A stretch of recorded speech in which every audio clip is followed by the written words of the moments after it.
नमस्कार दोस्तों, आज हम सामाजिक अध्ययन के अंतर्गत भारतीय समाज, भारतीय सभ्यता व संस्कृति, मौर्य साम्राज्य तथा गुप्त साम्राज्य, भक्ति और सूफी आंदोलन, मुगल साम्राज्य व ब्रिटिश शासन से संबंधित बहुत ही महत्वपूर्ण प्रश्नों के बारे में जानेंगे। तो चलिए शुरू करते हैं। भगवान महावीर का प्रथम शिष्य कौन था? तो कौन था? जमाली। भगवान महावीर का प्रथम शिष्य जमाली था। वासुदेव कृष्ण की पूजा सर्वप्रथम किसने प्रारंभ की? तो किसने प्रारंभ की? शिव जी ने। वासुदेव श्री कृष्ण की पूजा सर्वप्रथम शिव जी ने प्रारंभ की। स्यादवाद किस धर्म का सिद्धांत है? तो किस धर्म का सिद्धांत है? जैन धर्म का। स्यादवाद जैन धर्म का सिद्धांत है।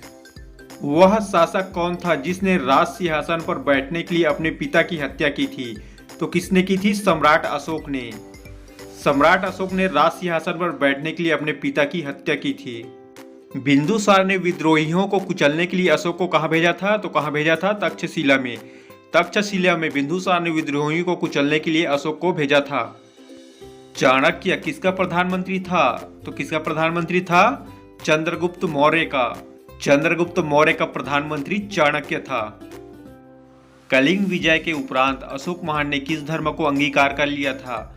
तो किस धर्म को अंगीकार कर लिया था? बौद्ध धर्म को। कलिंग विजय के उपरांत अशोक महान ने बौद्ध धर्म को अंगीकार कर लिया था। चंद्रगुप्त के शासन विस्तार में किसने मुख्य रूप से मदद की थी? तो किसने मदद की थी? चाणक्य ने। चंद्रगुप्त के शासन विस्तार में चाणक्य ने मदद की थी। सांची किस कला व मूर्ति कला का निरूपण करता है? तो किस कला का निरूपण करता है? बौद्ध। सांची बौद्ध कला व मूर्ति कला का निरूपण करता है। प्राचीन भारत का वह प्रसिद्ध शासक जिसने अपने जीवन के अंतिम दिनों में जैन धर्म को अपनाया था, तो किसने अपनाया था? चंद्रगुप्त मौर्य ने। सम्राट अशोक का उत्तराधिकारी कौन था? तो कौन था? कुणाल। कुणाल सम्राट अशोक का उत्तराधिकारी था। मेगास्थनीज की पुस्तक का नाम क्या है? तो क्या है? इंडिका। इंडिका मेगास्थनीज की पुस्तक का नाम है। सांची का स्तूप किसने बनवाया? तो किसने बनवाया? सम्राट अशोक ने। सम्राट अशोक ने सांची का स्तूप बनवाया। वैदिक धर्म का मुख्य लक्षण किसकी उपासना करना था? तो किसकी उपासना करना था? प्रकृति की। वैदिक धर्म का मुख्य लक्षण प्रकृति की उपासना करना था। किसका संकलन ऋग्वेद पर आधारित है? तो किसका संकलन ऋग्वेद पर आधारित है? सामवेद का। सामवेद का संकलन ऋग्वेद पर आधारित है। यज्ञ संबंधी विधि विधानों का पता किस वेद से चलता है? तो किस वेद से चलता है? यजुर्वेद से। यज्ञ संबंधी विधि विधानों का पता यजुर्वेद से चलता है। कर्म का सिद्धांत किससे संबंधित है? तो किससे संबंधित है? मीमांसा से। चरक संहिता नामक पुस्तक किस विषय से संबंधित है? तो किस विषय से संबंधित है? चिकित्सा से। चरक संहिता नामक पुस्तक चिकित्सा से संबंधित है। वैदिक युग में प्रचलित लोकप्रिय शासन प्रणाली कौन सी थी? तो कौन सी थी? वंशानुगत राजतंत्र। 323 ईसा पूर्व में सिकंदर महान की मृत्यु कहाँ हुई थी? तो कहाँ हुई थी? बेबीलोन में। सिकंदर महान की मृत्यु बेबीलोन में हुई थी। उज्जैन का प्राचीन नाम क्या था? तो क्या था? अवंतिका। अवंतिका उज्जैन का प्राचीन नाम था। नंद वंश का संस्थापक कौन था? तो कौन था? महापद्मनंद। महापद्मनंद नंद वंश का संस्थापक था। किस शासक द्वारा सर्वप्रथम पाटलिपुत्र को राजधानी के रूप में चयन किया गया? तो किसके द्वारा चयन किया गया? उदयन द्वारा। प्रथम मगध साम्राज्य का उत्कर्ष किस सदी में हुआ था? तो किस सदी में हुआ था? 6ठी सदी ईसा पूर्व में। 6ठी सदी ईसा पूर्व में मगध साम्राज्य का उत्कर्ष हुआ था। बुद्ध ने किस स्थान पर महापरिनिर्वाण प्राप्त किया? तो किस स्थान पर महापरिनिर्वाण प्राप्त किया? कुशीनगर में। किस शासक ने बौद्धों के लिए विख्यात विक्रमशिला विश्वविद्यालय की स्थापना की थी? तो किसने की थी? धर्मपाल ने। किसके द्वारा तृतीय बौद्ध संगीति को संरक्षण प्रदान किया गया? तो किसके द्वारा किया गया? अशोक के द्वारा किया गया। बौद्ध ग्रंथ पिटकों की रचना किस भाषा में की गई थी? तो किस भाषा में की गई थी? पाली भाषा में। पाली भाषा में बौद्ध ग्रंथ पिटकों की रचना की गई थी। किस शासक के शासनकाल में नेपाल में बौद्ध धर्म का गमन हुआ? तो किसके शासनकाल में हुआ? अशोक के। महावीर की माता कौन थी? तो कौन थी? त्रिशला। त्रिशला महावीर की माता थी। प्राचीनतम विश्वविद्यालय है तो कौन है? नालंदा। नालंदा प्राचीनतम विश्वविद्यालय है। महावीर की मृत्यु कहाँ हुई थी? तो कहाँ हुई थी? पावापुरी में। पावापुरी में महावीर की मृत्यु हुई थी। जैनियों के पहले तीर्थकर कौन थे? तो कौन थे? ऋषभदेव। ऋषभदेव जैनियों के पहले तीर्थकर थे। गौतम बुद्ध ने अपना प्रथम उपदेश कहाँ दिया था? तो कहाँ दिया था? सारनाथ में। सारनाथ में गौतम बुद्ध ने अपना प्रथम उपदेश दिया था। जातक किसका ग्रंथ है? तो किसका ग्रंथ है? बौद्ध ग्रंथ। बुद्ध के गृह त्याग का प्रतीक है। तो क्या है? घोड़ा।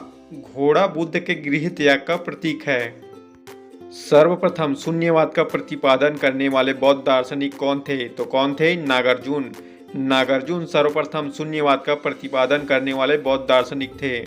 महावीर का मूल नाम क्या था? वर्धमान। वर्धमान महावीर का मूल नाम था। सिंधु घाटी सभ्यता को खोज निकालने में जिन दो भारतीयों का नाम जुड़ा है वे कौन हैं? तो कौन है? दयाराम साहनी व राखलदास बनर्जी। हड़प्पा एवं मोहनजोदड़ो की पुरातात्विक खुदाई के प्रभारी कौन थे? तो कौन थे? Sir John Marshall. इस फसल का ज्ञान वैदिक काल के लोगों को नहीं था। तो किस फसल का ज्ञान वैदिक काल के लोगों को नहीं था? तंबाकू का। वैदिक गणित का महत्वपूर्ण अंग क्या है? तो क्या है? शुल्वसूत्र। शुल्वसूत्र वैदिक गणित का महत्वपूर्ण अंग है। ऋग्वैदिक आर्यों का मुख्य व्यवसाय क्या था? तो क्या था? पशुपालन। पशुपालन ऋग्वैदिक आर्यों का मुख्य व्यवसाय था। भारतीय संगीत का आदि ग्रंथ किसे कहा जाता है? तो किसे कहा जाता है? सामवेद को। सामवेद को भारतीय संगीत का आदि ग्रंथ कहा जाता है। प्रथम विधि निर्माता कौन थे? तो कौन थे? मनु। मनु प्रथम विधि निर्माता थे। ऋग्वेद के किस मंडल में शूद्र का उल्लेख पहली बार मिलता है? तो किस मंडल में मिलता है? 10वें मंडल में। ऋग्वेद के 10वें मंडल में शूद्र का उल्लेख पहली बार मिलता है। पुराणों की संख्या कितनी है? तो कितनी है? 18। 18 पुराणों की संख्या है। सिंधु घाटी स्थल कालीबंगा किस प्रदेश में है? तो किस प्रदेश में है? राजस्थान में। राजस्थान में सिंधु घाटी स्थल कालीबंगा है। किस पदार्थ का उपयोग हड़प्पा काल की मुद्राओं के निर्माण में मुख्य रूप से किया गया था? तो किसका उपयोग किया गया था? टेराकोटा का। सिंधु सभ्यता के घर किससे बनाए जाते थे? तो किससे बनाए जाते थे? ईंटों से। ईंटों से सिंधु सभ्यता के घर बनाए जाते थे। हड़प्पावासी किस वस्तु के उत्पादन में सर्वप्रथम थे? तो किस वस्तु के उत्पादन में सर्वप्रथम थे? कपास के। कपास के उत्पादन में हड़प्पावासी सर्वप्रथम थे। सिंधु सभ्यता का पतन नगर कौन सा था? तो कौन सा था? लोथल। लोथल सिंधु सभ्यता का पतन नगर था। हड़प्पा सभ्यता की खोज किस वर्ष में हुई थी? तो किस वर्ष में हुई थी? 1921 ईस्वी में। 1921 ईस्वी में हड़प्पा सभ्यता की खोज हुई थी। सिंधु सभ्यता की ईंटों का अलंकरण किस स्थान से मिला है? तो किस स्थान से मिला है? कालीबंगा से। कालीबंगा से सिंधु सभ्यता की ईंटों का अलंकरण मिला है। मोहनजोदड़ो कहाँ स्थित है? तो कहाँ स्थित है? सिंध पाकिस्तान में। सिंध पाकिस्तान में मोहनजोदड़ो स्थित है। सिंधु सभ्यता की मुद्रा में किस देवता के समतुल्य चित्रांकन मिलता है? तो किसका चित्रांकन मिलता है? आद्य शिव का। मोहनजोदड़ो को किस एक अन्य नाम से भी जाना जाता है? तो किस अन्य नाम से भी जाना जाता है? मृतकों का टीला। भारत में खोजा गया सबसे पहला पुराना शहर कौन सा था? तो कौन सा था? हड़प्पा। हड़प्पा भारत में खोजा गया सबसे पहला पुराना शहर था। हड़प्पा में एक उन्नत जल प्रबंधन प्रणाली का पता कहाँ चलता है? तो कहाँ चलता है? धौलावीरा में। सिंधु घाटी सभ्यता की विकसित अवस्था में किस स्थल में घरों में कुओं के अवशेष मिलते हैं? तो कहाँ मिलते हैं? मोहनजोदड़ो में। ऐसे ही और महत्वपूर्ण प्रश्नों के बारे में जानने के लिए वीडियो को लाइक करें, चैनल को सब्सक्राइब करें। देखने के लिए धन्यवाद।